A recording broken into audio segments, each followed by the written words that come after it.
Bom dia, Brasil. Boa tarde, Itália. Boa noite, Tóquio.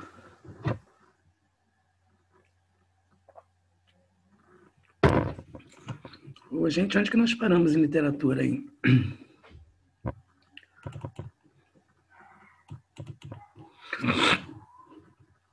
Ai, que tempo maldito esse, hein? O tempo maldito.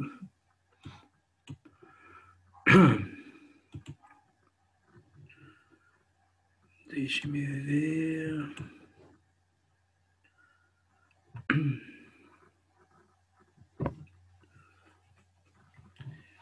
Bem, o capítulo 5 nós iniciamos, né? Eu lembro que nós iniciamos o capítulo 5. Eu lembro que eu falei também de poesia lírica, mais ou menos, com vocês de novo.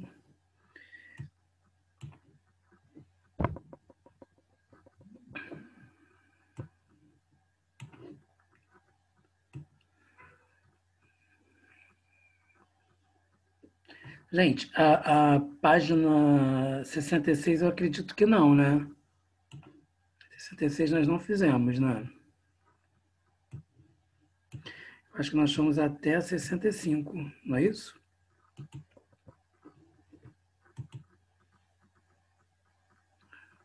Bom dia, Brasil.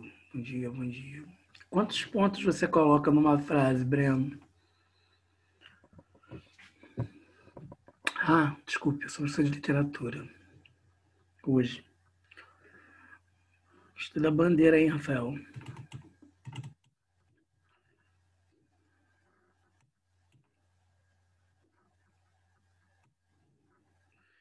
Então, olha só, gente, vamos começar aqui na página 66, né? Página 66, por gentileza.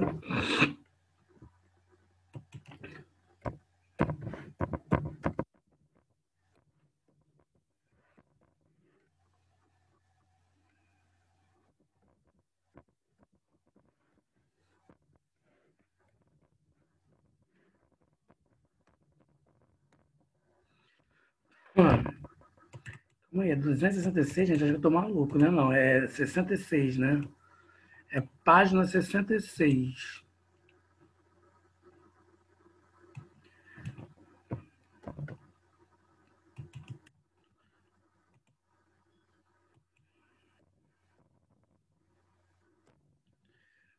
Página 66.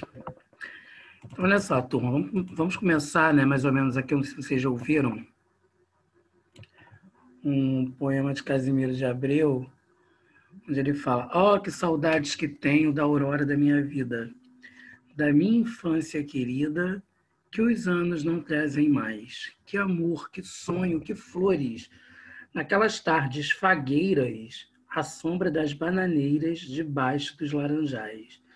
Então, Casimiro de Abreu, né, um poeta carioca da segunda geração romântica, que vocês vão ver ainda.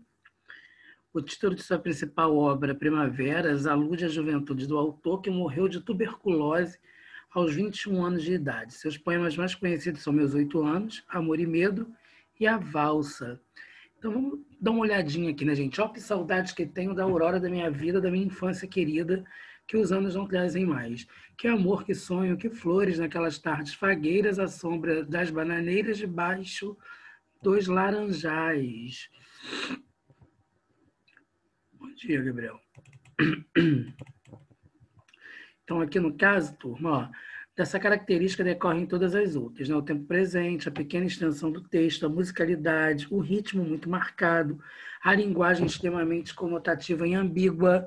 Então, olha só, está querendo dizer o quê? Que esse poema tem um ritmo, que o poema tem uma musicalidade, não é à toa que vocês sabem que toda música é um poema, né? Observe na coluna do... E tem ambiguidade também, né? Voltado para a conotação. Geralmente os poemas são mais difíceis a serem interpretados devido à quantidade de conotação, ou seja, se tem conotação, terá a figura de linguagem empregada no poema. E aí fica mais difícil, não é que seja mais difícil, fica mais complexo de você interpretar um texto cujo é impregnado de conotação, né? É muito mais fácil você interpretar a denotação a conotação, né, turma? Observe na coluna do gênero lírico que o campo relativo ao tempo foi deixado em branco. Ó, turma, na página 265, 65, né? Ó, foi deixado em branco o tempo. Estão vendo aqui? Eu estou compartilhando na tela.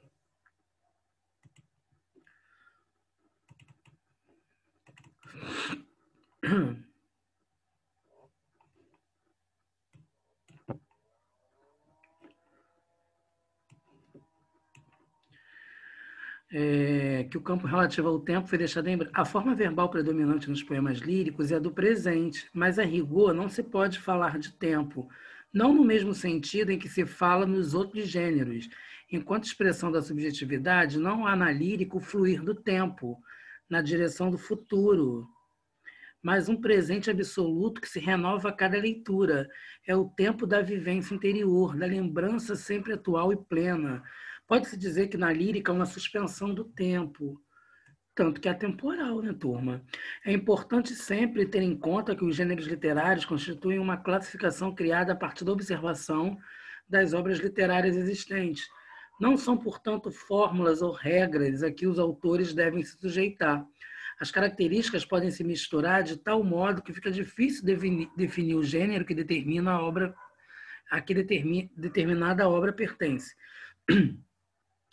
Com frequência, os poetas lançam mão de elementos narrativos e descritivos, e o eu lírico se disfarça por trás de uma aparente objetividade, a emoção, o estado de poesia. Brota sem arroubo e sem emocionalismos, irradia-se inundando a vida, como diz Lumon. Mas a poesia deste momento inunda minha vida inteira. Gente, Fernando Pessoa, ele costuma dizer que o poeta é um fingidor. O poeta é um fingidor por quê? Porque ele vive aquele momento e aquele momento ele está se enquadrando em algo. Mesma coisa somos nós, seres humanos. Nós, seres humanos, passamos por situações diferentes a cada tempo, a cada minuto, a cada hora, a cada dia, a cada ano. Isso vai fazer com que nós nos encaixemos em poemas diferentes em determinados momentos. Quer dizer, em determinados momentos não, né? Em todos os momentos, eu diria.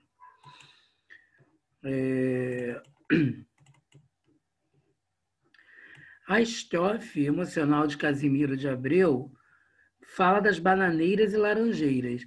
Olha só, turma, o que foi o romantismo, na verdade? Né? Foi um movimento literário do século XIX, marcado pelo individualismo e pela subjetividade. Com frequência, as obras resvalam para o emocionalismo, o sentimentalismo. No Brasil, oficialmente, essa escola teve vigência entre as décadas de 1830 e 1870. Nós estamos falando de escola literária, tá? Os principais poetas românticos foram Gonçalves Dias, Álvares de Azevedo, Casimiro de Abreu e Castro Alves. Leitura. Olha aqui, gente. Leia agora um poema de Carlos Drummond de Andrade. Cidadezinha qualquer. Eu acho que eu já trabalhei isso com vocês no nono ano. Gramática ou redação, alguma coisa para retirar palavras com sufixos, com prefixos, alguma coisa assim. Casas entre bananeiras, mulheres entre laranjeiras. Pomar, amor, cantar. Um homem vai devagar, um cachorro vai devagar, um burro vai devagar. Devagar as janelas olham. Eita vida besta, meu Deus. Cidadezinha qualquer de Carlos Drummond de Andrade. Então, olha só, turma.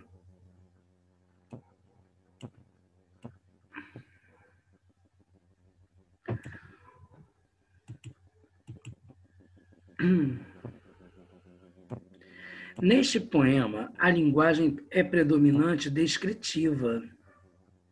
A descrição da cidadezinha é objetiva ou subjetiva, gente? Explique. Então, olha só. A descrição ela é bastante objetiva, né? As frases estão centradas nos detalhes observados na cidade e não no sujeito que observa. Ou seja, um sujeito que é o eu poético está observando a cidade. Não está falando do eu poético, está falando do seu objeto de observação, que na verdade seria a cidade. Ok, até aqui? B. Repare que a primeira estrofe é constituída só de frases nominais, sem verbos, sem verbo, enquanto as frases da segunda são verbais. Com base nessa diferença, pode-se dizer que na segunda estrofe a descrição é dinâmica. Olha só, ir, né? Ir. E é um verbo que está exprimindo o movimento, né?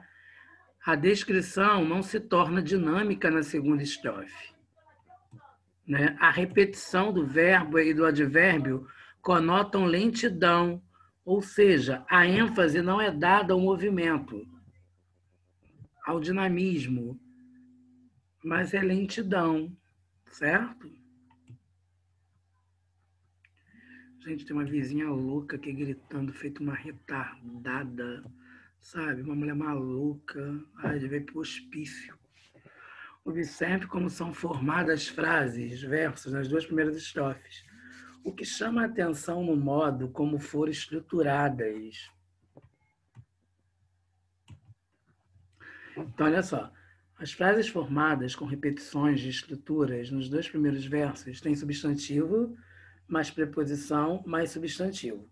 Já na segunda estrofe, artigo, mais substantivo, mais verbo, mais advérbio. E repete-se os mesmos verbos e advérbios nos três versos.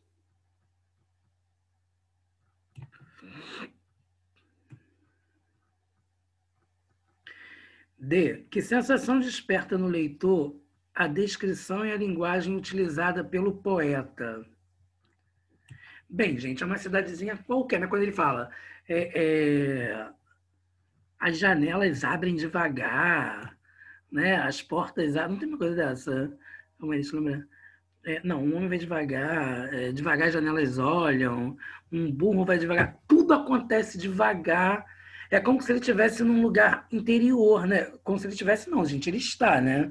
Ou no interior, numa cidade do interior, numa cidade mais afastada da capital. Não que na capital não pudesse ter casas entre bananeiras, entre laranjeiras, né? Mas ele fala assim, um homem vai devagar, um cachorro vai devagar, um burro vai devagar. Quer dizer, o tempo passa muito devagar porque ele está numa cidade que as coisas não acontecem, né? Que as coisas têm uma tendência a acontecerem de forma vagarosa.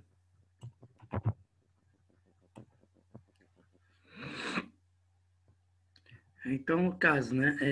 Que sensação...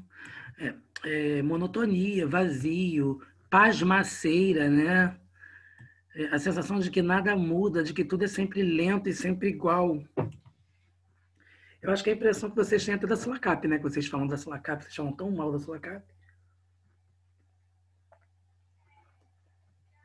Vocês falam que nada acontece no bairro de vocês, que no bairro de vocês não tem nada, que o bairro de vocês é uma porcaria. Vocês não têm esse assunto, assim? Pelo menos eu lembro que vocês falavam muito mal do bairro. O negócio de vocês é Valqueira, Taquara, é o quê? Barra, Recreio, né?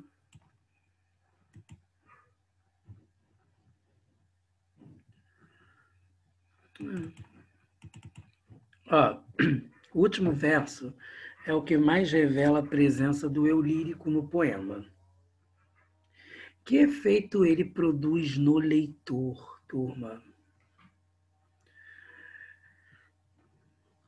É quando ele fala assim, eita vida besta, eita mundo besta, não tem assim, eita, ele fala, eita, deixa eu lembrar aqui o que ele fala. Eita vida besta, meu Deus, olha lá.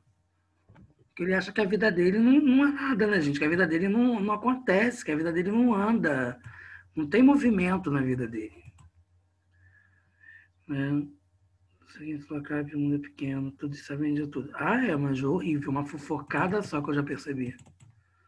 Então, olha só.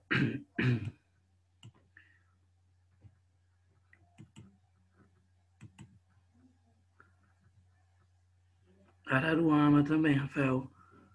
Aqui na minha rua também. Aqui, e olha que, nossa senhora. O pior são essas velhas, né, gente? A gente acha que elas deviam ser educadas, ter educação, né? Mas elas são as piores, né? Ó, as cantigas trovadorescas. Na literatura em língua portuguesa, devemos buscar as origens da poesia na Idade Média. Turma, olha só, a gente estava falando de uma introdução, né? A gente estava em Casimiro de Abreu, em Drummond, que é modernismo, e agora a gente vai para a Idade Média. Estão estudando o que em história? Só para eu me basear aqui. Vocês estão estudando o que? Guerra, gente? Então o que? Primeira Guerra? Não, né? Estão estudando história. Feudalismo. Feudalismo? Bacana. Feudalismo a gente já vai entrar em alguma coisa aqui, né? Então, olha só. Vamos lá. Na literatura em língua portuguesa, eu amava feudalismo. Na literatura em língua portuguesa, devemos buscar as origens da poesia na Idade Média, a partir do final do século XVII. Na época ainda não existia a língua portuguesa que falamos hoje, mas o galego português. Já ouviram falar disso, gente, alguma vez? Que existia uma língua que era o galego português, não era esse português que nós falávamos agora. Falado na Galiza e no norte de Portugal. Os poemas compostos pelos trovadores eram chamados de cantigas. Então, olha só, turma, poema não era chamado de poema era chamado de cantiga. Nós estamos falando de trova, né? De trovadorismo. Já ouviram falar? Nós vamos entrar em um movimento literário chamado trovadorismo.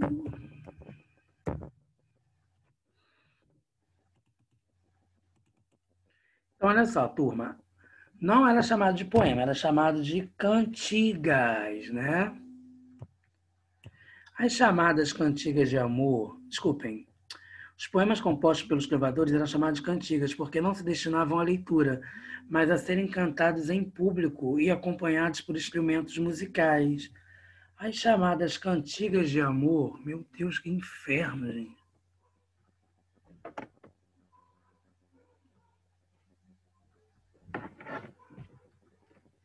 As chamadas cantigas de amor, de origem aristocrática, exprimiam um sentimento masculino, idealizavam o amor e a mulher por meio de uma linguagem simbólica que repercutia as rígidas convenções da sociedade feudal, o amor cortês, a vassalagem amorosa. Grifem para mim, turma, por favor. Vamos grifar aí. De origem aristocrática. Estão grifando? Exprimia um sentimento masculino, idealizavam o amor e a mulher por meio de uma linguagem simbólica que repercutia as rígidas convenções da sociedade feudal, o amor cortês, a vassalagem amorosa.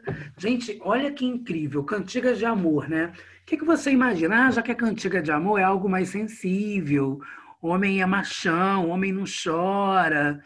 Aquelas velhas histórias malucas que a sociedade emprega e acha que o homem é um ser, sei lá, é um mutante, né?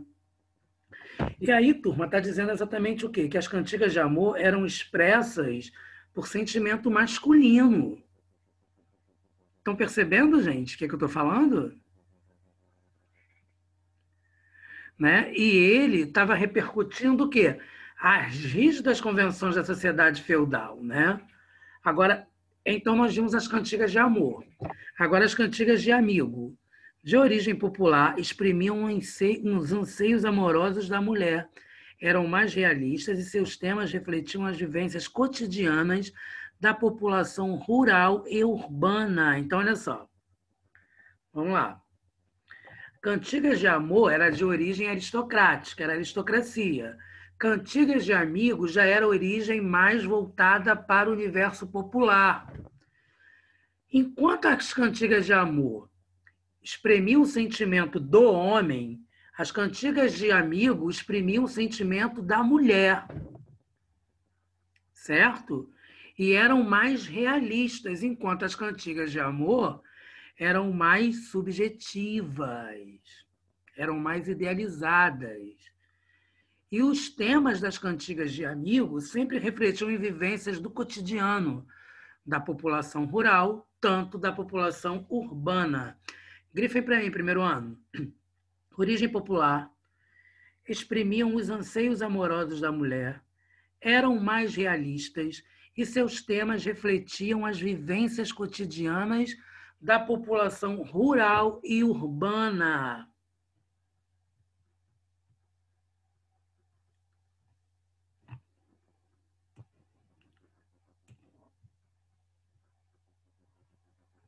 Foi, gente?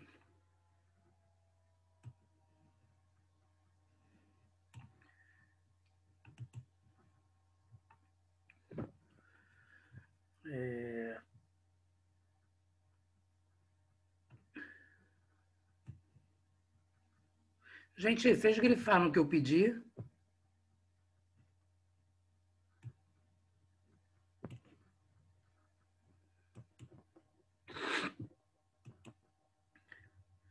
Sim, então todo mundo grifou, né? Então tá. Ô, Robson, por que você sempre chega atrasado na minha aula? É sono? Você perde a hora? Olha só, gente. Leia atentamente a cantiga abaixo com o auxílio da tradução literal. Cantigas de amigo. Ondas do mar de Vigo, se vistes, meu amigo. E aí, Deus, se verra cedo. Ondas do mar levado, se vistes, meu amado. E aí, Deus, se verra cedo. Se viste, meu amigo, e por que eu suspiro? E aí, Deus, se verra cedo. Se vistes, meu amado, porque hei gran cuidado. E aí, Deus, se verra cedo. Tradução, né, gente? Ondas do mar de Vigo, acaso vistes meu amigo, queira Deus que ele venha cedo. Ondas do mar agitado, acaso vistes meu amado, queira Deus que ele venha cedo. Acaso vistes meu amigo, aquele por quem suspiro, queira Deus que ele venha cedo. Acaso vistes meu amado, porque tenho grande cuidado, preocupação? Queira Deus que ele venha cedo. Gente, eu não sei quem é que tá me ligando sem parar. Será que alguém morreu? Alô? Alô? Com quem? Não, querida, olha só, eu tô dando.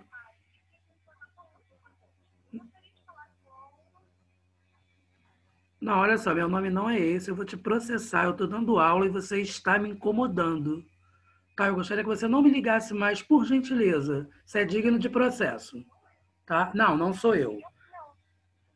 Fermo, toda hora esse número na minha cabeça, me chamando de Carson Clay, gente. Pô, Carson Clay é sacanagem essa hora da manhã. Me chamar de Carson Clay. Minha mãe devia estar com o quê na cabeça? Devia estar drogada para me colocar o nome de Carson Clay, né? Poxa, Carson Clay, como é que uma mãe coloca o nome de uma criança de Carson Clay, meu Deus? Eu, em Carson Clay. Olha só. Fermo, toda hora essa mulher me ligando. Exponha para os colegas suas impressões sobre a cantiga e discuta com ele as seguintes questões, gente. Qual é o significado da palavra amigo na cantiga? Gente, se nós pararmos para analisar a própria significação da palavra amigo, se você for pegar uma tradução do inglês, como que é namorado em inglês? Né? Tem a necessidade do boyfriend, né? E amigo é friend. Então, exemplo, vocês estão entendendo a diferença, né? Isso aí, meu gente. Então, ó, qual é o significado da palavra amigo na cantiga? Na cantiga é namorado. 2. Que história de amor pode estar por trás das perguntas que a moça dirige às ondas do mar?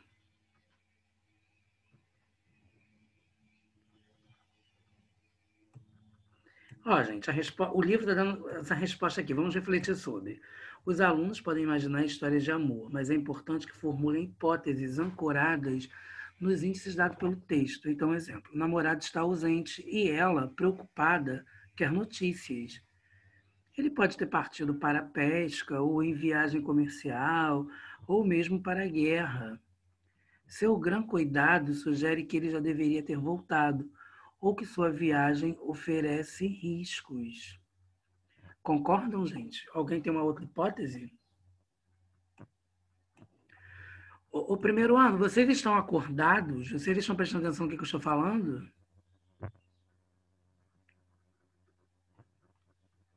Sim. Sim, professor. Ah, tá. Entendi. Mas não é nem assim, o Thaís. O Carson Clay está escrito de uma outra forma. Eu estou recebendo mensagens como se eu fosse Carson Clay. Gente, como é que alguém, né, faz isso com uma pessoa? Coloca o nome de Carson Clay. Olha aqui, Thaís, é assim que está escrito, ó, Carson Clay. Deus me livre. Ó. Olá, bom dia. Meu nome é professor Carson Clay. Essa cantiga, imagina, piada de aluno. Qual é o nome do seu professor? Carson Clay. Essa cantiga é feita de pouco. Seu professor de língua portuguesa, qual é o nome dele? Carson Clay. Nossa. Essa cantiga é feita de poucos versos que se repetem com algumas modificações. A qual característica da poesia medieval está relacionada ao processo repetitivo? Gente, olha só, quando nós vamos cantar uma música, não tem refrão, não tem partes que se repetem. Mesma coisa vai ser a poesia medieval, porque a poesia medieval ela não é declamada, e sim cantada. Então, ó, esse processo repetitivo está relacionado ao fato de a poesia medieval ser cantada. A repetição intensifica o ritmo e facilita a memorização e é comum nas músicas populares. Observar o uso do refrão também, característico da música. Aí, viu?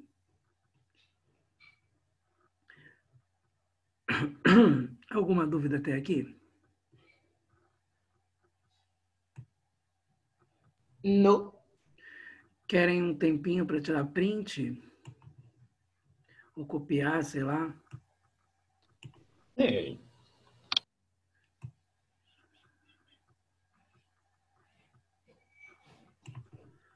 Deixa eu ver quem está falando aqui comigo.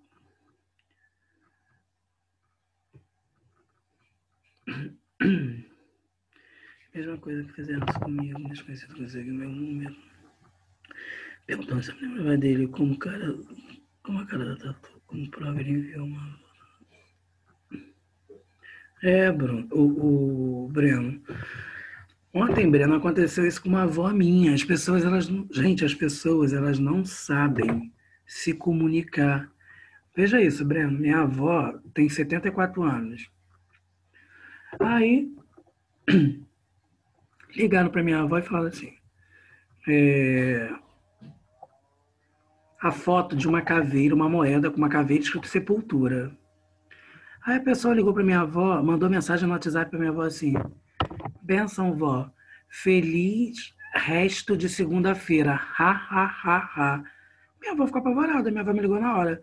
Ô, Ronaldo, estão me ligando aqui de um número, vê que número é esse. Aí foi descobrir que era um afilhado da minha avó.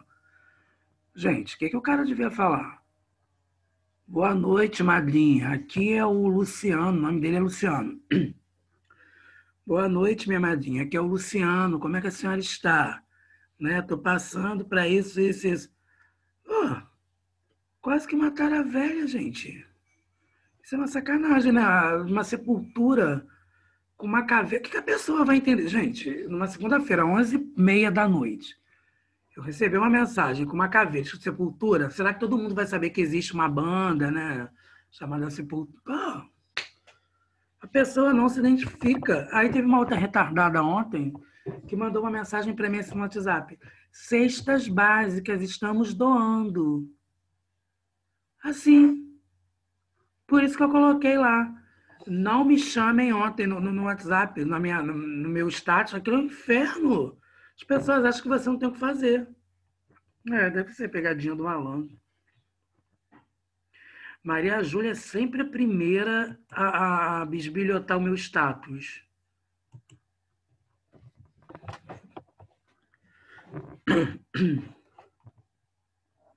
O pessoal do Sulacap gosta de uma fofoca, né? Principalmente Maria Júlia.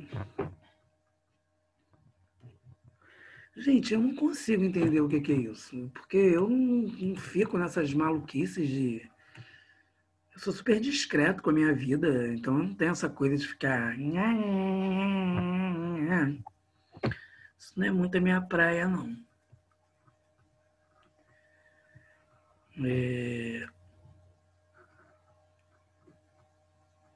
Vamos dar uma olhadinha aqui, gente. No século XV,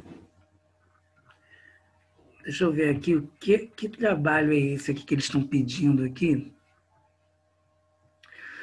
Muitas das características que chamamos de amigo podem ser encontradas nas letras de músicas populares na nossa época. Sim, pesquise letras de músicas populares cujo tema seja o amor. Você pode orientar para o seu conhecimento anterior e seu gosto, mas também é interessante fazer novas descobertas e ampliar seu repertório. Reúna-se com alguns colegas e escolha 2 letras e apresente a eles. Ajude seu grupo a selecionar 2 das músicas apresentadas pelos participantes e analisar os textos escolhidos e escrever um roteiro de apresentação do trabalho para a classe. A análise das 2 letras da música popular escolhidas pelo grupo deve focalizar informações sobre a música, gênero, época do lançamento, intérprete, sucesso obtido e sobre o autor ou intérprete. Interpretação do tema, o motivo, por exemplo, saudade, queixa, ciúme, amor não correspondido, briga, reconciliação, semelhança das letras com as características das cantigas clevadorescas, o lírico feminino, como nas cantigas de amigo, ou masculino, como nas de amor, concepção realista, idealizada do amor, recursos rítmicos, rimas. É importante escrever um roteiro, atribuindo funções aos participantes.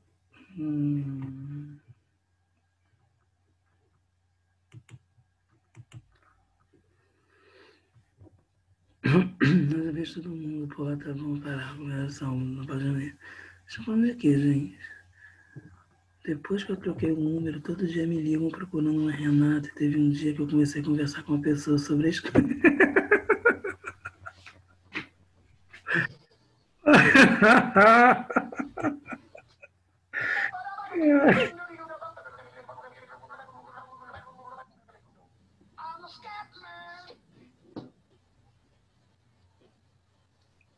É isso mesmo, Rafael.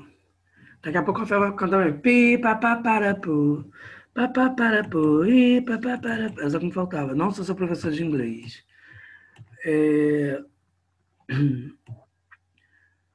No século XV, último da era medieval, o português já começara a adquirir características da língua autônoma. As produções poéticas separaram-se da música, embora ainda fossem declamadas nos salões dos palácios. Por isso são chamadas de poesia palaciana. Dessa época em diante, cada vez mais a poesia destina-se à leitura individual e solitária. A invenção da imprensa nos meados do século e a multiplicação dos livros acentuarão essa característica. Sem o apoio da pauta e dos instrumentos musicais, a dimensão sonora dos poemas, limitada ao uso da palavra escrita, exige recursos expressivos mais requintados. O texto que você vai ler a seguir é considerado um dos mais belos poemas da lírica amorosa em língua portuguesa. Procure sentir o tom da profunda tristeza que o ritmo confere ao poema.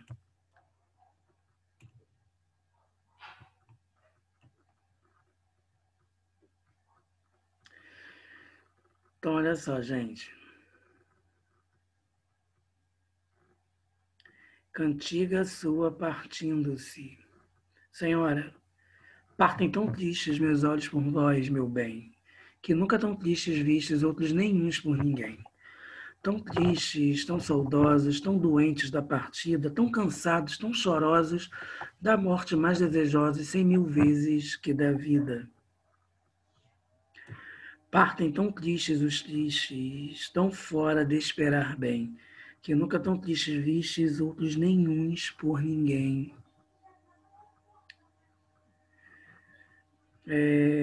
Exponha para os colegas suas impressões sobre o poema, destaque os versos que mais gostou e explique por quê. E aí, gente, quais foram os versos que vocês mais gostaram? Que impressão você teve sobre o poema? Quem pode me dizer?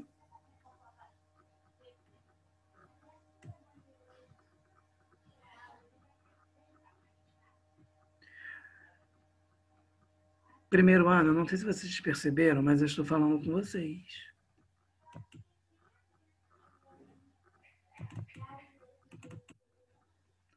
E aí, turma, qual foi o verso que você mais gostou, que mais te chamou a atenção?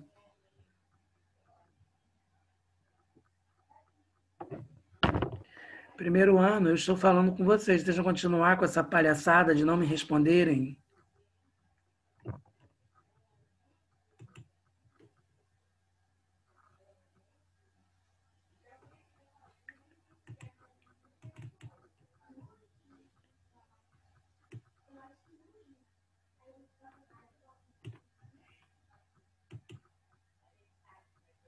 Primeiro ano, vocês estão ouvindo o que eu estou falando?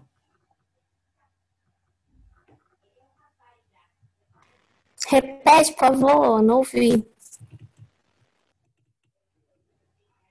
Qual foi o verso do poema que vocês mais tiveram identificação, que vocês gostariam, ou se não tiveram, mas que vocês gostariam de falar sobre?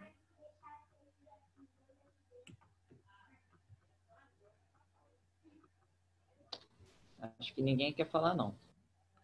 Gente, mas não é uma questão que ninguém tem que falar, é uma questão do livro. Vocês estão perdendo a noção?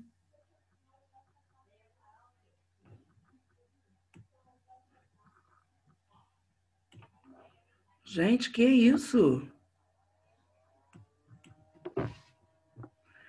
Explique como você entendeu o poema. Organize sua explicação a partir das seguintes perguntas.